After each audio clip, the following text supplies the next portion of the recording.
प्राचीन भूमि एल्डोरिया में टेक्सास में एमोटेक नाम की कंपनी ने chain fed machine gun, claymore land mines और बारबेक्यू फ्लेम थ्रोअर जैसे हथियार बनाकर खुद को सबसे बड़ा इनोवेटर साबित कर दिया है। डेस्मंड, जो हमेशा आलसी और लेट रहता है, आज बैज भूल जाने के कारण गार्ड से अंदर नहीं जा पाता। उसे नया बैज पाने के लिए सारा पेपर वर्क दोबारा भरना पड़ता है।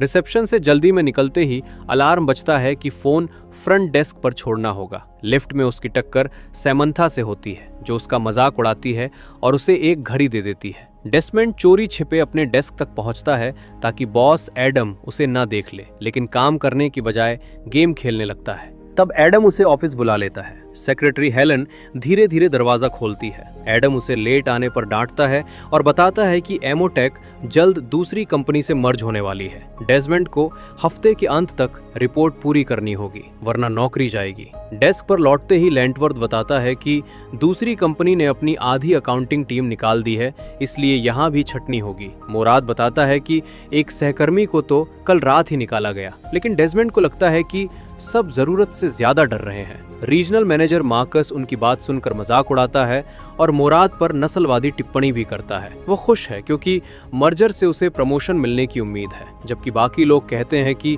सिर्फ इसलिए क्योंकि वो मालिक का भतीजा है। तभी लेंटवर्थ को मैनेजर ऑफिस बुला लिया जाता है और डेस्मंड आखिर अपनी रिपोर्ट शुरू करता है। लेकिन तभी उसे लैब आने का फोन आता है। लैब की ओर जाते हुए उसे ऑफिस सर्वाइवल के नियम याद आते हैं। हमेशा क्लिप बोर्ड लेकर चलो ताकि व्यस्त लगो, और सवालों का जवाब टेक्निकल टर्म्स में दो ताकि सामने वाला कंफ्यूज हो जाए। रास्ते में बॉब उसे गेंद फेंककर स्लोगन आइडिया मांगता है। डेस्मंड कोई बेवकूफ़ी भरी लाइन बोल देता है ताकि दोबारा न पूछे। लैब में निकोलस पूछता है कि उसके रोबोट पार्ट्स कब आएंगे, और डेस्मंड झूठ मूठ ऑर्डर करने का नाटक करता है। उसे याद आता है, जो ऑर्डर कंट्रोल करता है वही पावरफुल होता है। निकोलस गुस्से में नया हथियार एक मरे हुए सुअर पर टेस्ट करता है और खून डेस्मंड पर गिर जाता है। तभी दूसरा साइंटिस्ट निकोलस को अर्जेंट काम के लिए बुला लेता है। डेस्मंड मौका पाकर अपना पेपर वर्क कचरे में फेंक देता है। उधर वो सुनता है कि एक एक्सपेरिमेंट तैयार नहीं है और लैब वाले दरवाजा बंद कर देते हैं। फिर डेस्मंड, राल्फ और लेंटवर्थ क्लोजेट में छुपकर सिगरेट पीते हैं। लेंटवर्थ को अभी अभी नौकरी से निकाला गया है। डेस्क पर लौटकर डेस्मंड आखिरी नियम फॉलो करता है, यानी ऑफिस टाइम में अपना पर्सनल काम करो। वो वही वीडियो गेम खेलने लगता है जो उसी ने बनाया है और उसे उम्मीद है कि एक दिन वो इसे बेचकर जरूर पैसा कमाएगा। डेस्मंड बोर होकर मुराद को प्रैंक कॉल करता है, लेकिन मुराद तुरंत उसे पहचान लेता है। अब डेस्मंड पिज्जा ऑर्डर करना चाहता है, पर बाहर के कॉल ब्लॉक होने के कारण नहीं कर पाता। मुराद शिकायत करता है कि डेस्मंड सिर्फ सैमंथा की वजह से कंपनी में टिका है, लेकिन डेस्मंड इससे इनकार करता है। अचानक सबको कॉन्फ्रेंस हॉल बुलाया जाता है, जहां मालिक फ्रैंकलिन नया product jolt energy drink launch करता है। लेकिन डेस्मंड का ध्यान इस पर नहीं होता क्योंकि सैमंथा के पास एक और लड़का बैठा है। जलन में वो कॉन्फ्रेंस छोड़कर अपनी रिपोर्ट पर लौट जाता है। बाकी कर्मचारियों को मुफ्त जोल्ट के कैन मिलते हैं। घर पहुंचकर वो अपने आलसी रूममेट को इग्नोर करके रिपोर्ट पर काम करने की कोशिश करता है, लेकिन उसे कुत्ते के कॉस्ट्यूम में देखकर उसका मूड बदल जाता है और वो दोनों बाहर जाकर शॉपिंग कार्ट से मारियो कार्ट खेलने लगते हैं। अगली सुबह डेस्मंड अपने डेस्क पर सोया मिलता है। उसकी रिपोर्ट पूरी है, लेकिन 2000 गलतियों से भरी पड़ी हैं। ऑफिस पहुंचते वक्त उसे एहसास होता है कि वो फिर से बैज भूल गया, लेकिन इस बार गार्ड मौजूद ही नहीं है। एक साइंटिस्ट उसे देखकर गाड़ी मोड़ लेता है। जहां रिसेप्शन में उसका फोन गिर जाता है, उसे गार्ड सोया हुआ लगता है। जल्दीबाजी में वो दीवारों और डेस्क पर पड़े खून के निशान और लाशें भी नोटिस नहीं करता। इसके बाद एडम उसे ऑफिस बुलाता है। डेस्मंड गलतियों वाली रिपोर्ट प्रिंट करके ले जाता है। एडम पेंसिल शार्प करते हुए बेतुकी बातें कर रहा होता है और जोल्ट पी रहा था। तभी डेस्मंड एक कर्मचारी की लाश देखता है जिसकी पीठ में कई पेंसिलें गड़ी हैं। एडम उसे बताता है कि उसने ही उसे मार दिया क्योंकि वो अच्छा कर्मचारी नहीं था और स्पेलिंग मिस्टेक करता था। तभी डेस्मंड की रिपोर्ट देखते ही एडम भड़क जाता है। उसकी नसें काली पड़ जाती हैं और वो डेस्मंड को निकालकर दरवाजे से बाहर फेंक देता है। बाकी कर्मचारियों की भी नसें काली हैं और वे सब उसके पीछे लग जाते हैं। डेसमंड क्यूबिकल में छुपकर कार्टर से मदद मांगता है, लेकिन कार्टर जोल्ट पीते हुए काम में लगा है और उसे भगा देता है। भागते हुए डेसमंड केबल में फंस जाता है, जिससे कार्टर का कंप्यूटर डिस्कनेक्ट हो जाता है। कार्टर गुस्से में मॉनिटर फेंकता है और फिर डेसमंड को पकड़कर जमीन पर पटक देता है। अब डेसमंड कचरा डिब्बा उसकी तरफ फेंकता है, जिससे कार्टर गिरता है और उसके चेहरे पर थंब टैग्स चुभ जाते हैं, लेकिन फिर भी कार्टर छलांग लगाकर उसे पकड़ लेता है और गला घोंटने लगता है। डेसमंड उसे क्लिप बोर्ड से मारता है, जिससे दोनों गिरते हैं और कार्टर की गर्दन क्लिप बोर्ड पर टूटकर उसकी मौत हो जाती है। डेसमंड लाश को जैकेट से ढककर 911 पर कॉल करना चाहता है, लेकिन ऑपरेटर कहती है कि पर्सनल कॉल नहीं कर सकते। तभी उसका पुराना सहकर्मी उस पर हमला कर देता है और कॉल कट जाती है। वो क्लिपबोर्ड हाथ में लेकर व्यस्त दिखने का नाटक करता हुआ ऑफिस में चलता है। मार्केटिंग टीम किसी आदमी का सिर उछाल रही है। बॉब वही सिर डेसमंड की ओर फेंक कर फिर स्लोगन पूछता है। डेसमंड कुछ सामान्य बोलकर वहां से निकल जाता है। घड़ी का अलार्म बजता है और उसे सैमंथा याद आती है। वो उसके ऑफिस दौड़ता है।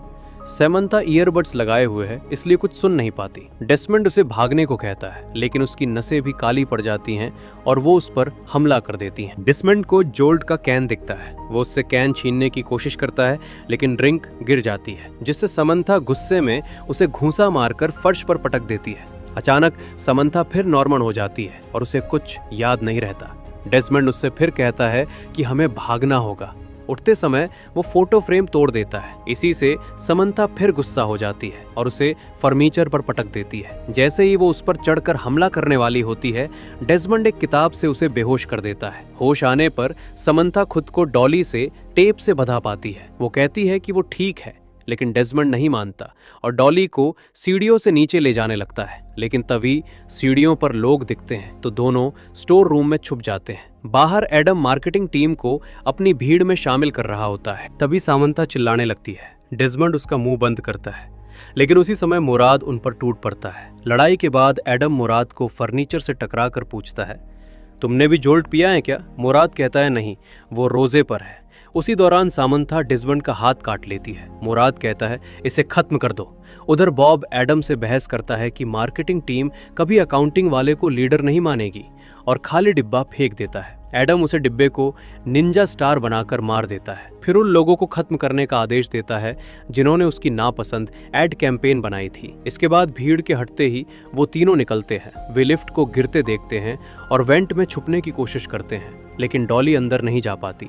वो तीनों एक ऑफिस में जाकर छुपते हैं, लेकिन सफाई कर्मचारी की लाश देखकर डर जाते हैं। डेसमंड प्रिंटर फेंक कर शीशा तोड़ता है, जिससे सिक्योरिटी सिस्टम एक्टिवेट हो जाता है और पूरी बिल्डिंग सील हो जाती है। समंथा और मुराद उसे डांटते हैं कि उसने एम्प्लॉय मैनुअल नहीं पढ़ा, सिर्फ टॉप मैनेजमेंट के पास कोड होता है, इसलिए अब ऊपर तक जाना पड़ेगा। तीनों कई मंजिलें पार करते हुए पागल सहकर्मियों से बचते आगे बढ़ते हैं। टॉप फ्लोर पर हेलन हमेशा की तरह स्लो मोशन में चल रही होती है। डेसमंड उसे एक फूलदान से दे मारता है, लेकिन देखते ही देखते लाश गायब हो जाती है और अगले ही पल पीछे से मुराद पर हमला कर देती है। मुराद तुरंत कूदकर उसे दीवार पर दे मारता है। एचआर डिपार्टमेंट में हालात और भी पागलपन भरे हैं। वो लोग उस कर्मचारी को मार रहे हैं जिसने उन्हें इमोजी वाली ईमेल भेजी थी। तभी लेंटवर्थ अपना चेक लेने आता है, लेकिन उसका बॉक्स गिरते ही पूरा झुंड उस पर हमला कर देता है। डेसमंड स्पीकर पर एडम की आवाज बनाकर सबको कॉन्फ्रेंस रूम में बुलाता है। पहले तो वो मान भी जाते हैं, लेकिन झूठ पकड़े जाते ही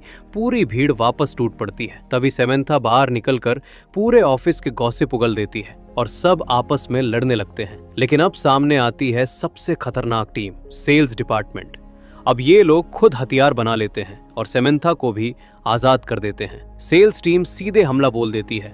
भयंकर लड़ाई छिड़ जाती है, छत तक टूटती है, जमीन पर खून की नदियां बहती हैं। एक स्वस्थ कर्मचारी अचानक पागल होकर डेसमंड को बचाने आता है, लेकिन मुराद उसे वहीं खत्म कर देता है। लड़ाई खत्म होने पर सामंथा लगभग टूटने लगती है। आखिरकार तीनों टॉप ऑफिस तक पहुंचते हैं, जहां फ्रैंकलिन सच्चाई बताता है कि जोल्ट असल में सैनिकों के लिए बनाई गई थी, लेकिन पहला बैच खराब निकल गया, जिसके कारण साइंटिस्ट ने बदला लेने के लिए वही ड्रिंक कर्मचारियों को पिला दिया। फ्रैंकलिन बस इंतजार कर रहा था कि सब एक दूसरे को मारकर खत्म हो जाएं और वो वहां से सही सलामत निकल सके। तभी बाहर एडम की पागल भीड़ दीवारें तोड़ते हुए अंदर घुस आती है, क्योंकि दीवारें लकड़ी की थीं। इसी बीच लेंटवर्थ, जो पहले से ही जोल्ट पीने लगा था, डेसमंड की बात नहीं मानता और भीड़ में चला जाता है और तुरंत कुल्हाड़ी से काट दिया जाता है। भीड़ कमरे में घुसती है। फ्रैंकलिन शॉटगन से कईयों को मारता है, लेकिन एक कर्मचारी उसे पकड़ लेता है। डेज़मंड किसी तरह फ्रैंकलिन को बचाता है, लेकिन तभी एडम वहां आ जाता है और फ्रैंकलिन के हाथ पर काटकर गन छीन लेता है और उसकी खोपड़ी उड़ा देता है। अब एडम ऐलान करता है कि वो अब दुनिया जीतने निकलेगा। डेज़मंड गोली के भरे कटोरा पर शूट करके पूरी भीड़ का सफाया कर देता है। अब सैमंथा ड्रिंक के कारण बेहोश हो जाती है। वो फ्रैंकलिन की उंगली से सिक्योरिटी सील खुलवाता है। उधर एडम अपने लोगों से हथियार इकट्ठा करवाने में लगा है। डेज़मंड और मुराद सैमंथा को लैब में लाते हैं। निकोलस बताता है कि गड़बड़ असल में दूसरे साइंटिस्ट ने की थी और ऊपर से डेज़मंड ने ऑर्डर भी टाइम पर नहीं किया था। सैमंथा बच सकती है, लेकिन सिर्फ तभी अगर 30 मिनट के अंदर एंटीडोट मिल जाए। वो बताता है कि एंटीडोट केमिकल गोदाम में रखा हुआ है।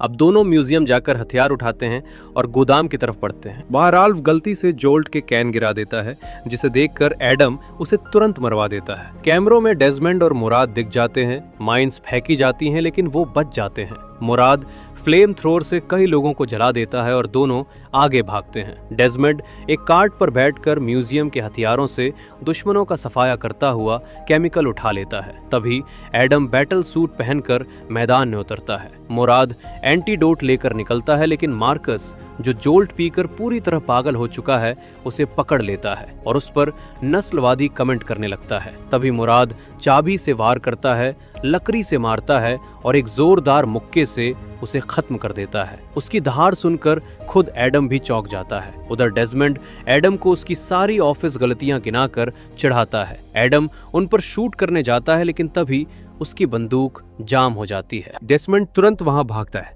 लेकिन तभी एक कर्मचारी उसे पकड़ लेता है। एडम मार्कस का उखड़ा हुआ हाथ उठाकर अपने बैटल सूट में जोड़ देता है और गोली चलाने ही वाला होता है कि सैमंथा लॉन्चर से उसे उड़ा देती है। तीनों तुरंत वहां से भागते हैं। मुराद दीवारों पर बम लगाता जाता है। अब डेज़मंड म्यूजियम पहुंचकर डेटोनेटर दबाता है, पर कुछ नहीं होता क्योंकि तार जोड़ना भूल गया था। उसके पास आखिरी माइन बची होती है। डेज़मंड तुरंत उसे फेंकता है, जिससे एडम उस पर पैर रख देता है और एक विशाल धमाका पूरे बिल्डिंग को आग में बदल देता है। अब पुलिस और फायर ब्रिगेड वहां पहुंच जाते हैं। ये सब देखकर मुराद पहली बार चैन की सांस लेता है। यहाँ डेज़मंड और सैमंथा एक दूसरे को देखते हैं और प्यार में एक दूसरे को किस करने लगते हैं और यहीं पर फिल्म की समाप्ति होती है दोस्तों।